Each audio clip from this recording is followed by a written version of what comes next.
Hi, ate. How are you? How are you today? Good. Yeah. How's your school? How How's your school? What's up? Say what's up. What's up? Shout out. You have a shout out? You have a shout out? Anything? Shout out. Ate, shout out your teacher. Shout out to Teacher. Shout out yung teacher mo. Ikaw dyan. Maya talaga yun. Ha? Ano no? Shout out mo. What's your Maya name? talaga. What's your name, teacher? What's your name, the teacher? Shout out. Hi, shout out. Shout out. Okay.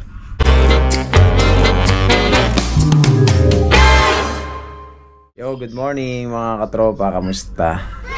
Hindi na pala good morning, good afternoon na pala dito sa Kuwait mga katropa. Okay kayo! Kasi ang oras dito ay 1:30 na ng hapon. Time check tayo, 1:30 ng hapon. 1:30 na po. Ay, nako po. So, almost pagigising lang din natin mga katropa. Wala tayong ganap. Dito lang tayo sa bahay. And then, si Ivana naglilinis sa labas. Naglalaban ng mga sapatos.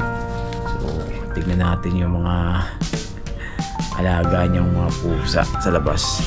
Kamustahin natin itong mga pusa niya. Ayan. Amigo. Amigo. This is pretty. Ano ba? Ano bang gusto mo? Ang ingay-ingay mo. Meron ka ng meow. Ano? Ito si Ginger. Nabantayan niya yung amo niya sa loob. Cutie boy. Ay, ito yung pogi-pogi kang pusa. Pogi. Ay, pogi. Yan o. Pogi o. Si Pogi. Yan si Pogi. Pogi. Don't fight ha. Shh. Si amigo. Ito makulot. Nag-hit si Cutie. Sobrang ingay. Ito si Abu. Hello. I see you. Yan si Abu. Ayan, lambing din yan eh. Yan lang mga katropa. So, kamusta po kayo? Ano pong ganap nyo sa buhay? A life OFW dito sa gitnang silangan. Ayan ang ginagawa natin. Ayan Amigo ka? Hindi, si Joe sa loob eh. Si Sir Johnny. Shout out Sir Johnny. Hindi yung kaya? Martes, Joe. Paniligod na si Sir Johnny ba? Isa mo. Pasok si Sir Johnny. Yan. Naputi mo ba? Nakaputi mo? Naputi mo? Sa bodies ko. Ayan. Ano sir? Kamusta? Pasok ka? Hindi pasok ang bago eh. Ha? Bisita daw dun. Sir Johnny. Sila Jack. Sila Rock. Kaya lang, bibidyo lang ako.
hours later. So magandang hapon dito sa Kuwait. Kamusta mga katropa? At tayo nandito lang sa loob ng bahay. Ngayon ay Tuesday, day off natin. Wala tayong magawa. So hindi kami lumabas na iba na nandito lang kami sa bahay. Hindi nga dahil nga una-una sobrang init. Kaya hindi kami makalabas. Tapos pangalawa, wala ring budget. Yan o. Kita nyo naman yung init mga katropa. Ramdam nyo talaga pag nandito kayo sa labas. Nandito ako sa kusina namin. So, kita nyo naman talagang mararamdaman nyo yung init sa labas. And then yun nga, wala naman rin kaming budget, no? Para gumala-gala. Hirap talaga mga katropa pag ganito na wala kang budget. Sabi ko kay Ivana, labas kami, punta kami seaside. Ayaw naman ni Ivana. Sabi niya sobrang init daw. So pakita ko sa inyo dito. Maliligo na pala ako, may towel ako dito. Ayan. Pakita ko yung sa labas. Yan. Yan po yung sa labas mga katropa. Ito yung neighbor namin. Kapitbahay namin. Mahabula Complex. Ayun po yung Mahabula Complex. So ito yung mga katabi namin building, neighbor. Tapos yung McDonald's, nakita nyo ano yung seaside. Lapit lang, diba? Tapit lang kayo ng kalsada. Lapit lang yung dagat sa amin. Ito po sa Kuwait ay okay naman po kami dito. Alam nyo naman pag summer, kaya sinabi ko sobrang init talaga. Yan lang, naliligo na rin ako mga katropa. Kasi yung mga pusa namin nandito. Kasi cutie. Cutie boy. Yan. Si Amigo. Say hi. Favorite nila matulog dyan sa taas ng rep. Laging silang umakit dyan. Oh, baba. So ayan. Ligo muna ako mga katropa.